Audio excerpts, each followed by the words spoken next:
네, 감사합니다.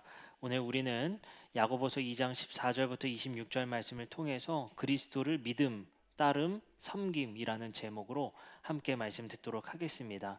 오늘 우리가 읽을 말씀은 너무 익숙한 말씀이죠. 행함이 없는 믿음은 거짓 믿음이다. 이 이야기 정말 많이 들어봤을 겁니다.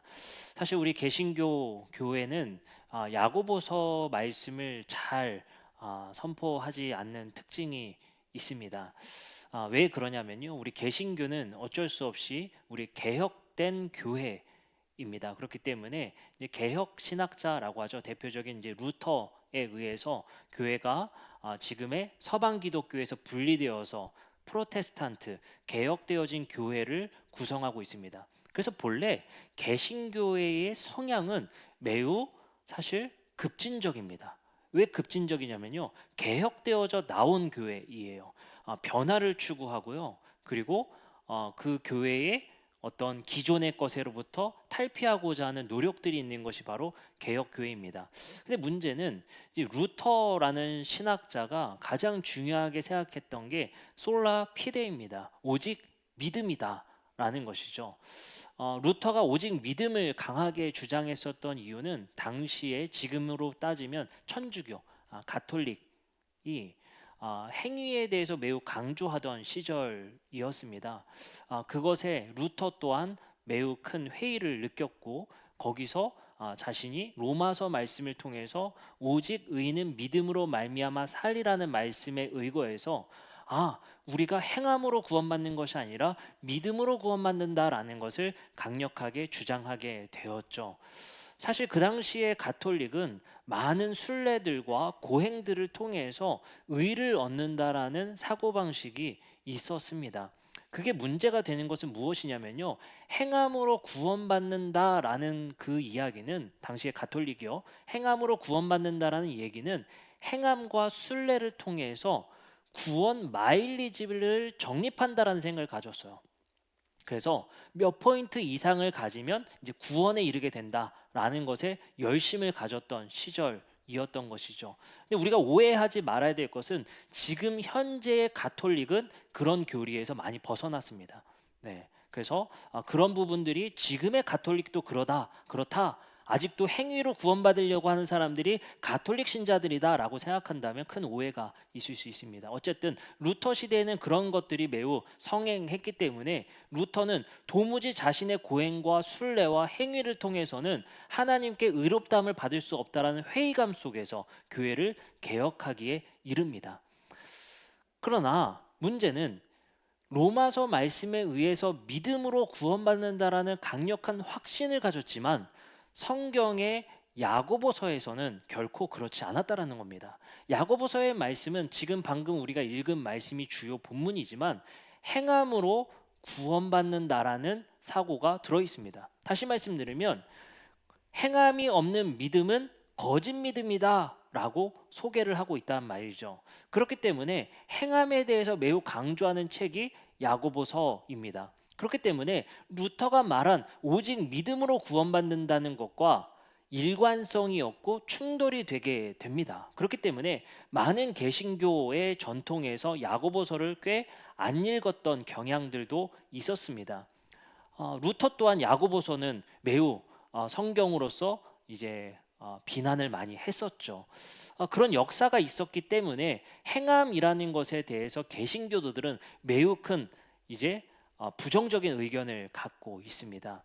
그럼 우리는 우리의 성경인 야고보서를 그리고 행함이 없는 믿음은 거짓 믿음이라고 강력하게 권고하는 이 말씀을 어떻게 이해해야 될지 오늘 말씀을 통해서 함께 고민해 보고자 합니다. 우선 행위라는 것이 그토록 우리에게 부정적이며 필요 없는 것이냐를 고민해 볼 만한 말씀 몇 구절을 여러분들에게 소개해 보도록 하겠습니다. 로마서 2장 6절부터 8절의 말씀을 볼 것인데요. 로마서 3장의 말씀은 믿음으로 구원받는다는 걸 강력하게 논증하는 장이 3장입니다. 근데 그 전에 2장 말씀에 어떤 말씀이 있는지 함께 봅시다. 로마서 2장 6절부터 8절의 말씀은 이렇게 말합니다. 하나님께서 각 사람에게 그 행한 대로 보응하시되 참고 선을 행하여 영광과 존귀와 썩지 아니함을 구하는 자에게는 영생으로 하시고 오직 당을 지어 진리를 따르지 아니하고 불의를 따르는 자에게는 진노와 분노로 하시리라. 분명히 바울조차도 하나님께서는 각 사람에게 행한 대로 보응할 것이다라는 행함이라는 것을 강조하고 있다는 걸 볼 수가 있습니다. 마태복음은 더 두드러지게 나타나는데요. 마태복음 7장 21절에 보면 이런 말씀이 있습니다. 나더러 주여 주여 하는 자마다 다 천국에 들어갈 것이 아니요 다만 하늘에 계신 내 아버지의 뜻대로 행하는 자라야 들어가리라. 이보다 더 강력한 행함에 대한 권고가 있을 수 있을까요? 누가복음 10장 25절도 그럽니다. 어떤 사람이 율법 교사가 예수에게 질문합니다. 어떤 율법 교사가 일어나 예수를 시험하여 이르되 선생님 내가 무엇을 하여야 영생을 얻으리이까? 10장 37절에 예수님께서 이렇게 대답하십니다. 이르되 자비를 베푼 자이니이다. 예수께서 이르시되 가서 너도 이같이 행하라 하시니라. 여기서도 행하라 말씀하십니다. 마태복음 19장 16절에 우리가 잘 아는 말씀이죠. 선한 사마리아인입니다. 부자 청년에 대한 이야기입니다. 어떤 사람이 주께 와서 이르되 선생이여 내가 무슨 선한 일을 하여야 영생을 얻을 수 있으리이까? 예수께서 이르시되 내가 온전하고자 할진대 가서 내 소유를 팔아 가난한 자들에게 주라. 그리하면 하늘에서 보화가 내게 있으리라. 그리고 와서 나를 따르라 말씀하십니다. 고린도 후서 5장 10절에 바울의 편지에서도 마찬가지입니다. 이는 우리가 다 반드시 그리스도의 심판대 앞에 나타내게 되어 각각 선악간에 그 몸으로 행한 것을 따라 받으려 함이라 라고 말하는 거죠. 이 정도 증거면 충분할 것 같아요. 예수 그리스도도 마찬가지고 바울 사도도 행함을 매우 강조하고 있고 중요하게 여기고 있다는 사실입니다. 오늘 본문도 마찬가지입니다. 야고보서 2장 14절에 이렇게 말씀하십니다. 내 형제들아 만일 사람이 믿음이 있노라 하고 행함이 없으면 무슨 유익이 있으리요? 그 믿음이 능히 자기를 구원하겠느냐라는 것입니다. 사실 이것은 매우 우리가 쉽게 풀어낼 수 있습니다. 믿음과 행함은 사실 동전의 양면과 같다라는 설명이겠죠. 믿음이 있는데 행함이 없는 것은 거짓 믿음이다라는 것이겠습니다. 야고보서 2장 15절부터 18절의 말씀은 이것을 구체적으로 예를 들어 이렇게 말합니다. 만일 형제나 자매가 헐벗고 일용할 양식이 없는데 너희 중에 누구든지 그에게 이르되 평안히 가라 덥게 하라 배부르게 하라 하며 그 몸에 쓸 것을 주지 아니하면 무슨 유익이 있으리요? 이와 같이 행함이 없는 믿음은 그 자체가 죽은 것이라. 어떤 사람은 말하기를 너는 믿음이 있고 나는 행함이 있으니 행함이 없는 내 믿음을 내게 보이라. 나는 행함으로 내 믿음을 내게 보이리라 하리라 라고 말씀하신단 말이죠. 그만큼 행함에 대해서 구원과 매우 관련되어 있으며 매우 중요하다는 사실을 우리는 알 수 있습니다. 그렇다면 여기서 야고보서의 말씀은 우리가 간략하게는 이렇게 생각해 볼 수 있을 것 같습니다. 나 예수님 믿어요 하면서 그 사람 돕고 싶어요 라고 하면서 정작 행함이 없는 것에 대한 비판이라고 할 수 있겠죠. 그러나 여기서 우리는 한 걸음 더 나아가야 합니다. 행함이라는 것이 구원과 관련되어 있기 때문입니다. 그러면 우리가 먼저 생각하기를 믿음이 무엇인지 먼저 생각해 봤으면 좋겠습니다. 믿음이 무엇일까? 믿음이 무엇일까라는 겁니다. 요한복음 9장 22절의 말씀에 보면요. 초기 그리스도인들이 뭘 믿었습니까? 라고 물어본다면 요한복음 말씀이 정확하게 답변해 주고 있습니다. 우리가 예수님 믿으세요? 라고 말하잖아요. 예수 믿으세요. 그렇죠? 우리 그리스도교는 오직 믿음의 종교입니다. 믿음으로 구원받는다고 해요. 그러면 우리가 먼저 알아야 될 건 뭘 믿냐는 거예요. 뭘 믿냐. 요한복음 9장 22절에는 초기 그리스도교가 뭘 믿었는지를 말하고 있습니다. 이렇게 말합니다. 그 부모가 이렇게 말한 것은 이미 유대인들이 누구든지 예수를 그리스도로 시인하는 자는 출교하기로 결의하였으므로 그들을 무서워함이로라. 여기서 중요한 건 뭐냐면요. 유대인들 중에 예수를 그리스도로 시인하는 자라고 말하고 있어요. 초기 그리스도교의 고백과 믿음은 매우 단순했습니다. 매우 간결했어요. 딱 한마디요. 예수를 그리스도로 믿는다라는 거예요. 예수를 또한 그리스도로 시인한다라는 거예요. 말로 예수가 그리스도임을 믿습니다. 예수가 그리스도입니다라고 시인하는 것입니다. 그것이 초기 그리스도교의 가장 초기의 고백, 신앙 고백이었습니다.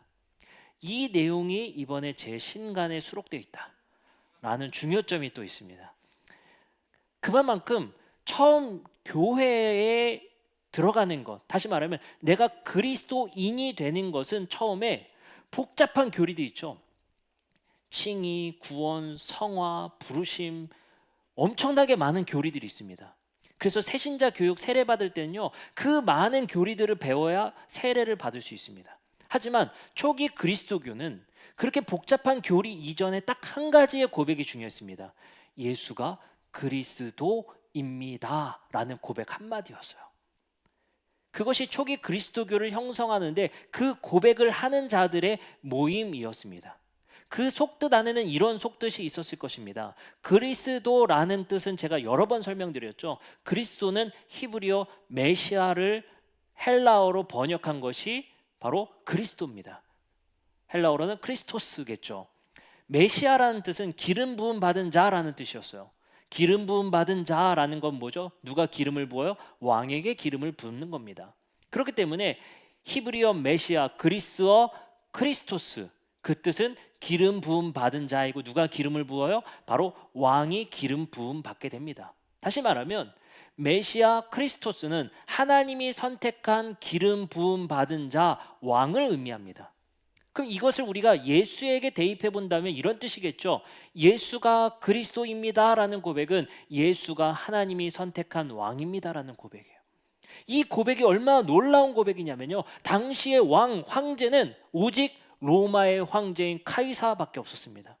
그 카이사 앞에서 이런 고백을 하라는 거예요. 예수가 다른 임금, 곧 예수가 우리의 황제입니다. 이 고백을 한다는 거예요. 이 고백이 어마어마하게 놀라운 고백이며 로마에게는 엄청난 위협적인 고백이 되었다는 것입니다. 사도행전 말씀엔 그런 말씀이 있어요. 야손의 집에서 그리스도인들을 잡아들이는데 그들의 고발 내용은 이거였습니다. 다른 임금 곧 예수라는 이가 있다. 그들이 천하를 어지럽히고 있다라는 고발의 내용이었습니다. 여기서도 고발의 내용은 다른 임금 곧 예수라 하는 이가 있다라는 거예요.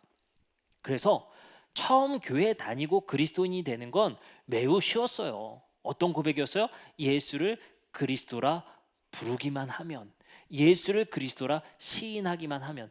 그러나 중요한 건 방법은 쉽지만 이 의미 안에 담겨있는 고백의 파격성과 급진성은 그 당시 사회에서는 수용되기 어려웠던 고백이었습니다. 다시 말씀드리지만 이 고백은 곧 반역에 가까웠어요. 그러한 고백이 초기 그리스도인들에게는 목숨 걸고 고백하는 것이 바로 예수가 그리스도입니다 라는 고백이었습니다. 그들이 예수를 그리스도로 고백하고 따르기로 작정했을 때는 그 고백 안에는 이런 내용이 또 들어있을 것입니다. 예수가 하나님이 선택된 왕이라면, 선택하신 왕이라면 그의 말씀이 곧 하나님의 말씀이시며 그의 삶의 행위가 곧 하나님께서 우리에게 원하신 뜻입니다. 그렇기에 예수가 우리의 주님 되시며 왕 되시고 우리의 그리스도 된다라는 고백은 우리의 삶에 우리의 주님이 예수라는 사실에 입각하여 살겠습니다라는 고백일 것입니다. 사도행전 11장 17절은 이렇게 말합니다. 초기 그리스도인들의 고백이었을 것입니다. 그런즉 하나님이 우리가 주 예수 그리스도를 믿을 때에, 여기서도 뭘 믿었죠? 예수가 그리스도라는 것을 믿었을 때에 라고 말합니다. 로마서 14장 18절부터 19절은 믿었을 때를 살짝 교정해서 이렇게 말하네요. 이로써 그리스도를 섬기는 자는, 그렇기 때문에 예수를 그리스도로 믿음, 예수를 그리스도로 시인함, 이거를 다른 형태로도 말하고 있어요. 로마서 14장 18절에요. 그리스도를 섬기는 자들, 섬기다라는 것으로도 통용되고 있죠. 로마서 16장 18절부터 19절에도 이렇게 말합니다. 이 같은 자들은 우리 주 그리스도를 섬기지 아니하고. 그러니까 믿음이라는 것은요, 여러 표현으로 사용되고 있어요. 믿음, 시인, 섬기다. 또 뭐가 있을까요? 골로새서 2장 8절엔 이걸 또 변형해서 이렇게 사용합니다. 누가 철학과 헛된 속임수를 너희를 사로잡을까 주의하라. 이것은 사람의 전통과 세상의 초등학문을 따르며 그리스도를 따름이 아니니. 여기서 뭐라고 표현해요? 믿음이 아니라, 시인이 아니라, 섬김이 아니라 따르다라는 것으로 표현합니다. 자, 빌립보서 2장 11절도 마찬가지입니다. 모든 입으로 예수를 그리스도로 주라 시인하여. 여기서 뭐라고 표현해요? 시인이라 바꿔서 말하고 있어요. 그렇기 때문에 우리가 오직 믿음으로 구원받는다라는 믿음이 마치 지적 동의인 것처럼만 생각하는 게 문제라는 것이 바로 야고보 사도의 주장입니다. 믿음이라는 것은 단순히 지적으로 예수가 우리의 그리스도라는 사실을, 그것을 지적으로 시인하는 것이 아니라, 많은 성경에서는 믿음, 시인, 따름, 고백, 섬김, 여러 형태로 고백하고 있다는 사실이에요. 그렇기 때문에 믿음이라는 것은 단순히 지적인 동의를 넘어서 따름, 시인, 섬김이 있는 것이 바로 예수를 그리스도로 믿는다라는 의미가 될 것입니다. 그렇기 때문에 우리는 믿음이라는 것은 단순하게 지적인 동의를 넘어서 그를 섬기는 행위요, 그를 따르는 행위라고 할 수 있습니다. 그래서 저는 이 오해를 벗어나기 위해서 우리가 이런 표현을 더 많이 썼으면 좋겠어요. 저는 예수를 그리스도로 섬기는 자들입니다. 저는 예수를 그리스도로 따르는 자들입니다. 라는 고백이 더 많이 유행되어졌으면 좋겠어요. 루터에 의해서 믿음에 대한 그 표현이 많이 유행했지만 사실 다른 성서에서는 따름, 그리고 섬김이라는 표현이 많이 등장한다는 사실을 우리가 알았으면 좋겠습니다. 이렇게 우리가 용어를 다른 부분에 있어서 더 강조하면 어떻게 될까요? 그래, 우리는 예수를 따르는 자들이야.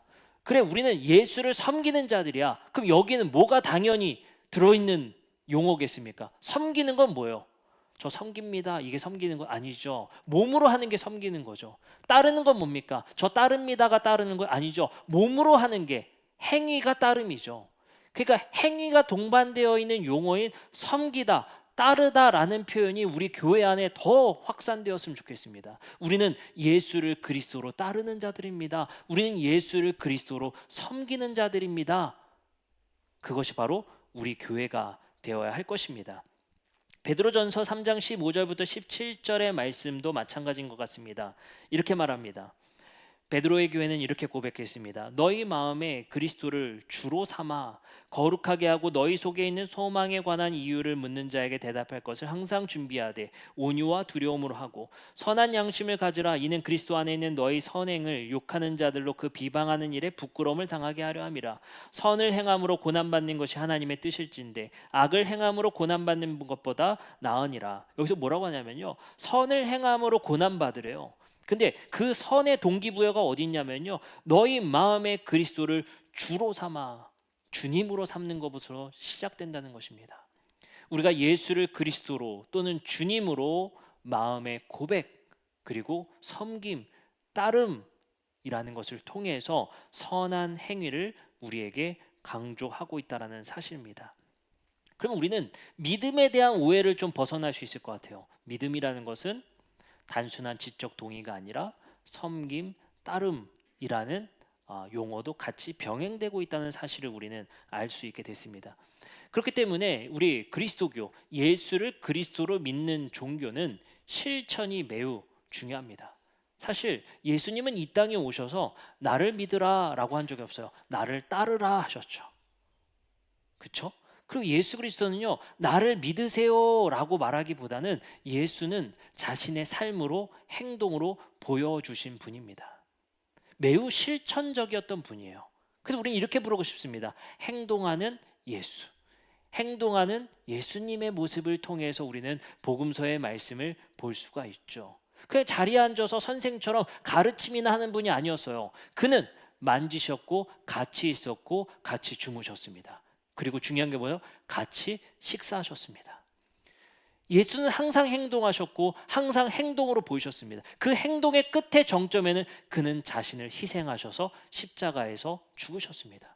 그는 처음부터 끝까지 행동하셨던 분입니다. 그렇기 때문에 예수를 그리스도로 따르는 이들은 행동에 집중할 수밖에 없습니다.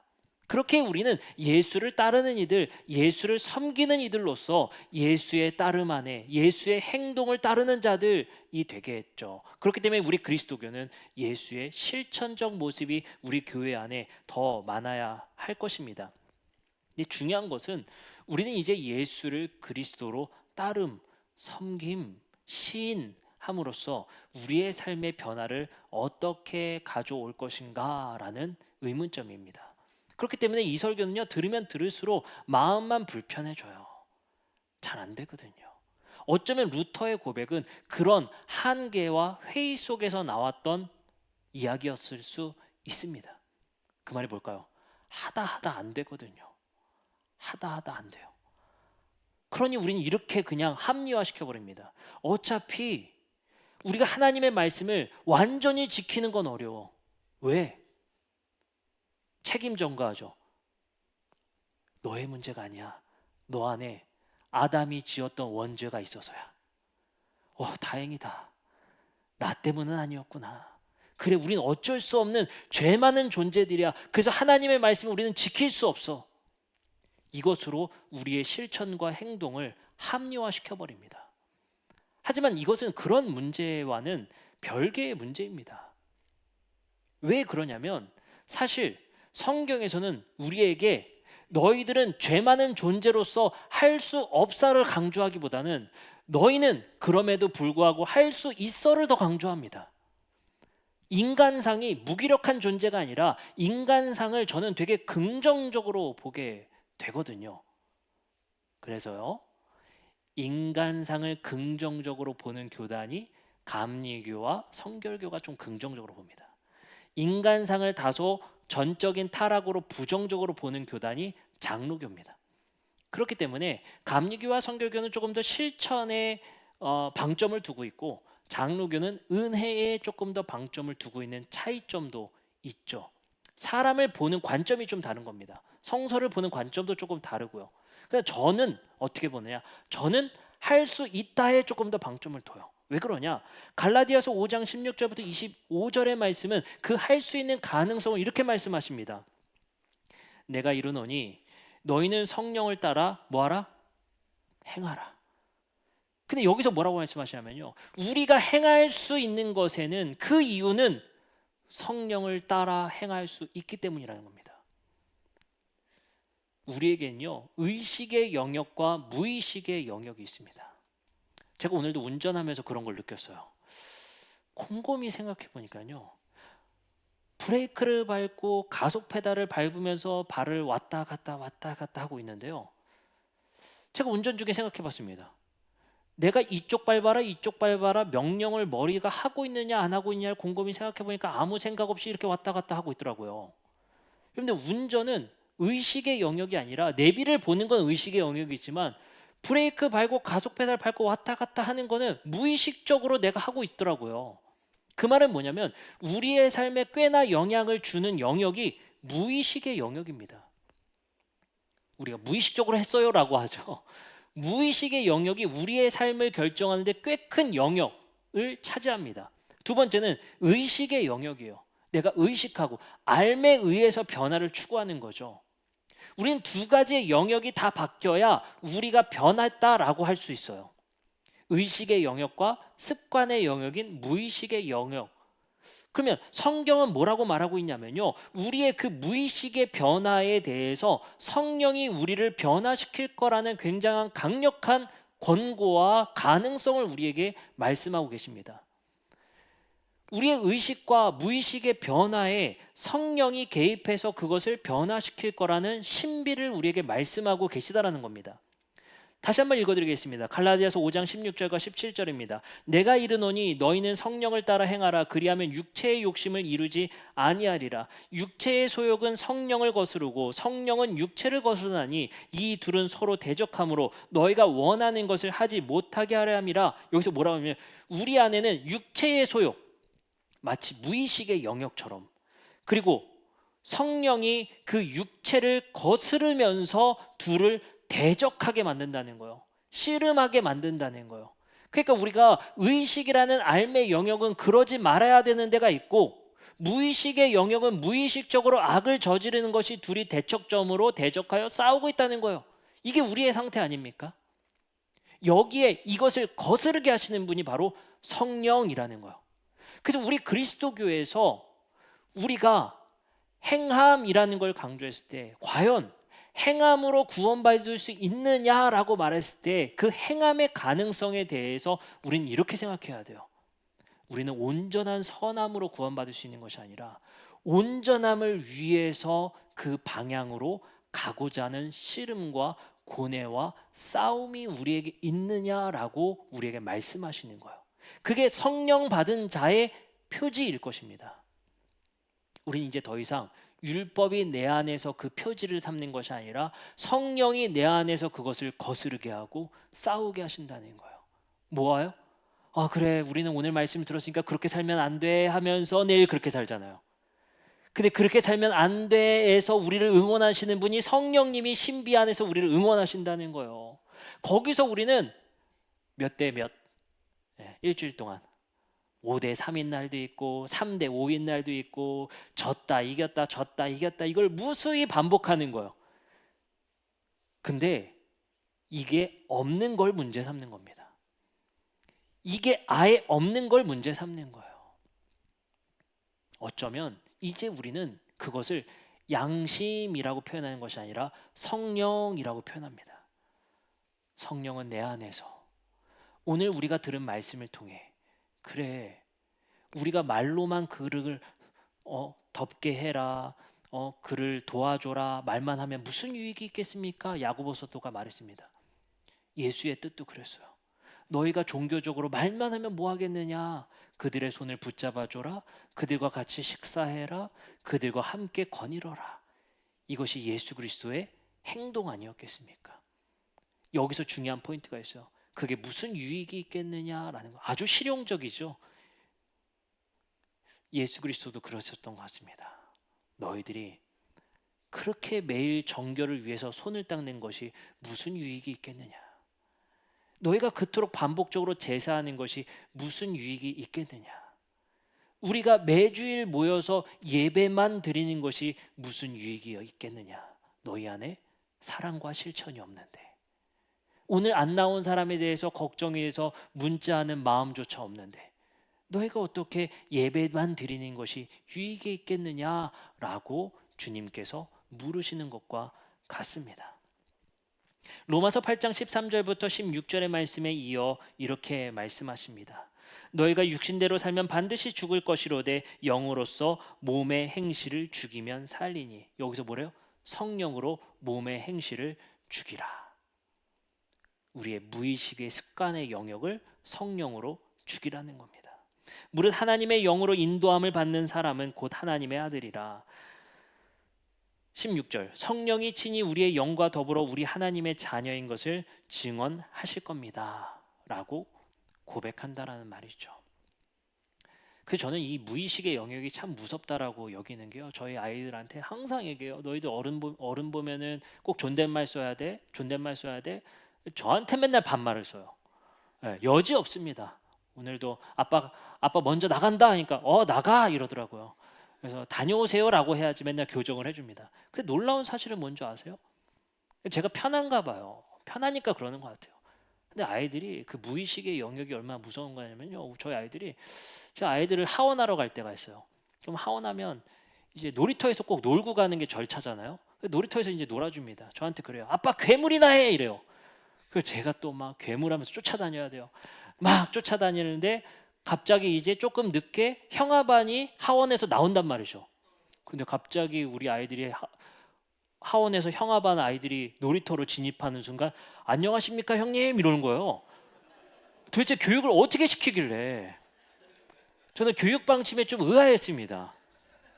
1살 형님반한테 갑자기 존댓말로 90도로 인사를 하는 거예요. 제가 굉장히 큰 박탈감을 갖게 되더라고요. 본능적으로 아는 거예요. 맞을 수 있다는 거예요. 살아야 된다는 생존 본능이 있는 이 무의식의 영역이거든요. 여기선 내가 깍듯해야 된다. 아이들도 아는 거예요. 근데 우리의 삶도 마찬가지입니다. 우리의 본능, 무의식의 영역, 내가 잠재적으로 습관처럼 짓는 우리의 안 좋은 습관들. 우리 뒤에서 남 흉보는 것도 습관 아닙니까?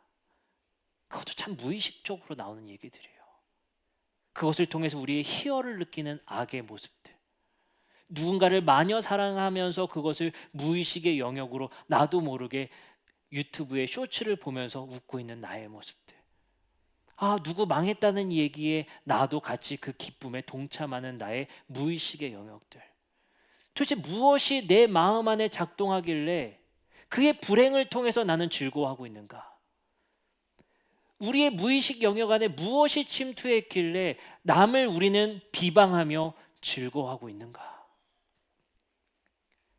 그 모습을 우리는 성찰할 때마다 괴롭기만 합니다.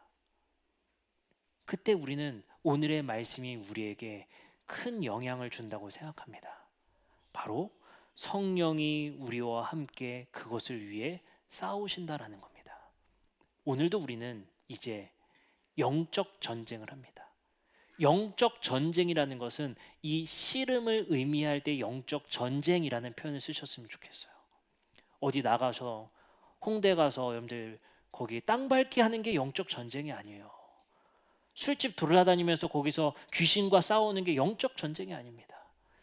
여러분들 안에 육체의 욕망과 성령의 그 따름의 씨름이 우리 안에 진정한 영적 전쟁입니다.